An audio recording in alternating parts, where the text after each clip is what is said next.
Semangat pagi semuanya. Gimana nih kabar kalian hari ini?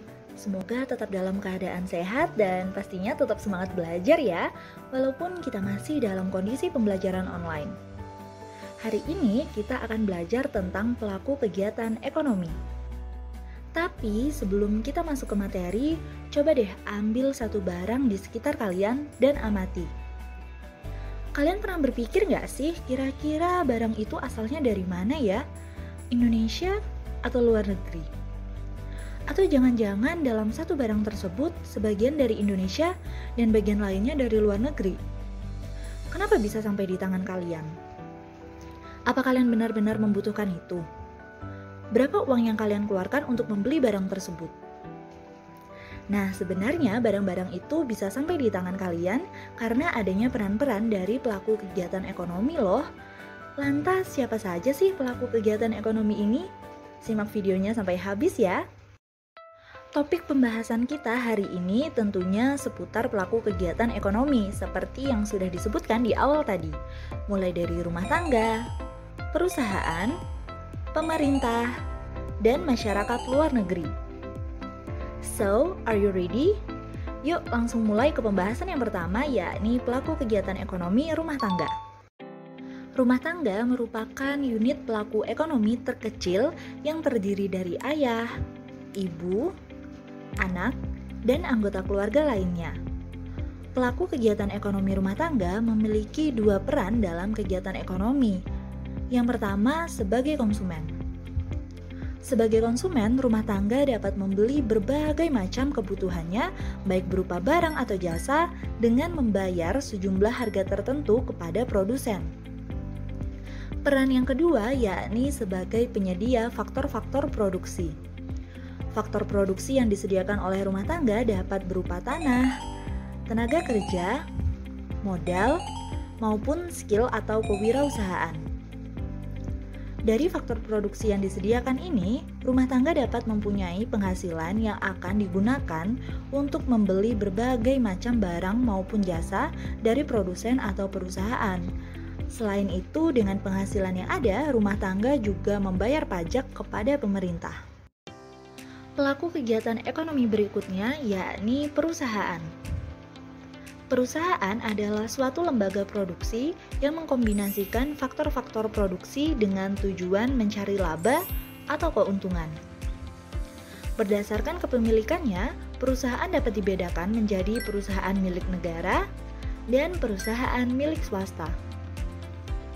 Sedangkan jika berdasarkan bentuk badan hukumnya, perusahaan dapat dibedakan menjadi perusahaan perseorangan, firma, CV atau persekutuan komanditer, koperasi, dan PT atau perseroan terbatas. Dalam sebuah perekonomian, perusahaan melakukan kegiatan-kegiatan sebagai berikut.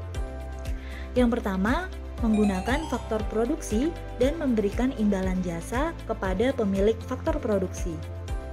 Contohnya seperti ini.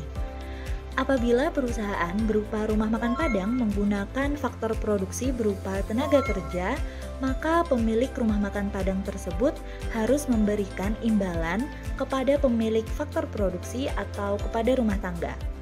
Imbalannya berupa gaji atau upah. Ketika sebuah perusahaan menggunakan faktor produksi dari pelaku ekonomi rumah tangga, maka dalam hal ini perusahaan dikatakan sebagai konsumen karena telah mengurangi atau menghabiskan nilai guna dari faktor produksi tersebut. Selanjutnya yang kedua yakni menyediakan barang dan jasa yang dibutuhkan oleh rumah tangga keluarga, pemerintah maupun perusahaan lain. Maka dalam hal ini perusahaan dikatakan sebagai produsen.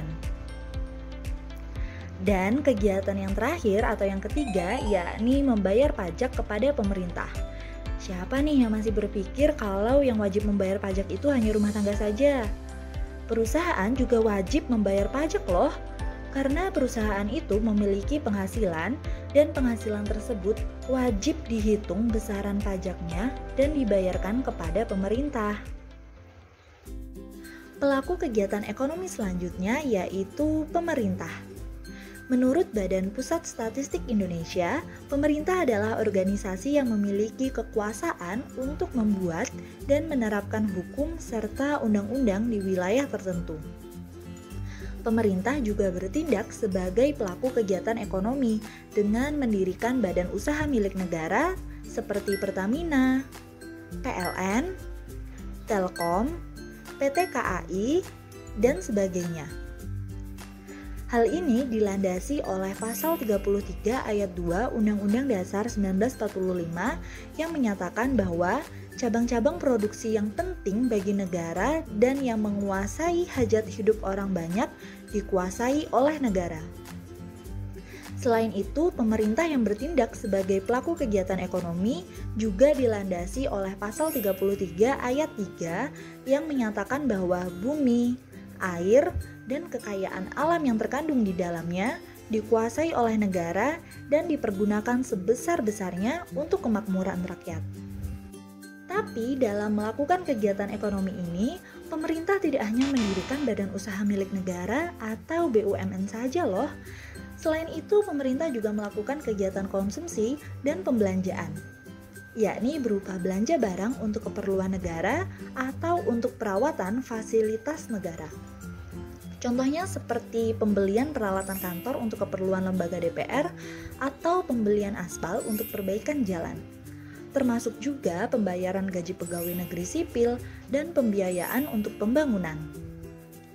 Uang yang digunakan untuk konsumsi dan pembelanjaan ini berasal dari pendapatan pajak, keuntungan perusahaan milik negara, pinjaman dari luar negeri, serta pendapatan lainnya seperti hibah.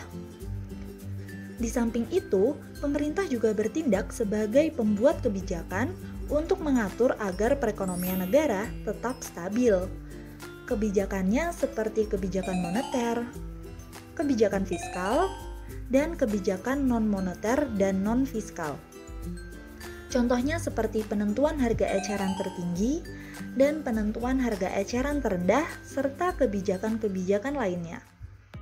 Nah, selanjutnya, pelaku kegiatan ekonomi yang terakhir yakni masyarakat luar negeri atau dikenal juga sebagai masyarakat dari negara lain.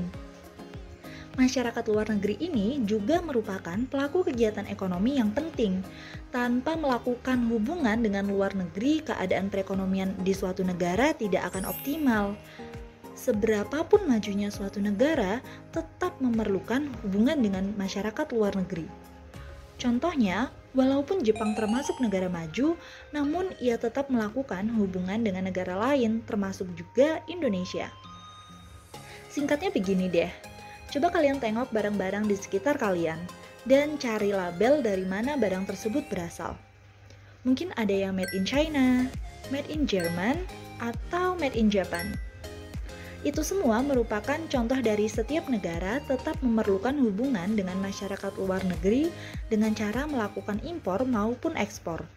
Kira-kira kenapa sih kita tetap harus membutuhkan hubungan dengan masyarakat luar negeri? Kalian masih ingat nggak kalau kebutuhan manusia itu tidak terbatas, tetapi sumber daya yang ada untuk memenuhi kebutuhan manusia tersebut terbatas? Itu juga yang terjadi pada konsumen-konsumen di Indonesia maupun di negara lain. Misalnya begini, pada bulan puasa, kalian ingin sekali makan kurma. Wah, kalau nggak makan kurma, rasanya belum afdol tuh.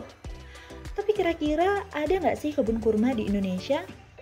Coba kalian searching.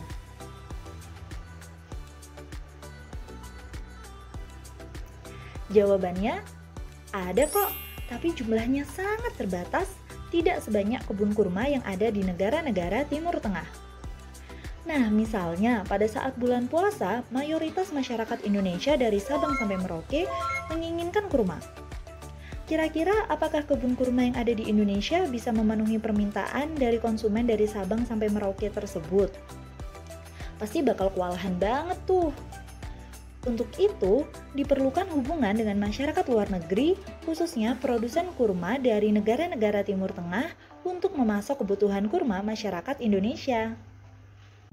Lantas, bagaimana ya untuk negara yang terkenal tertutup banget seperti Korea Utara?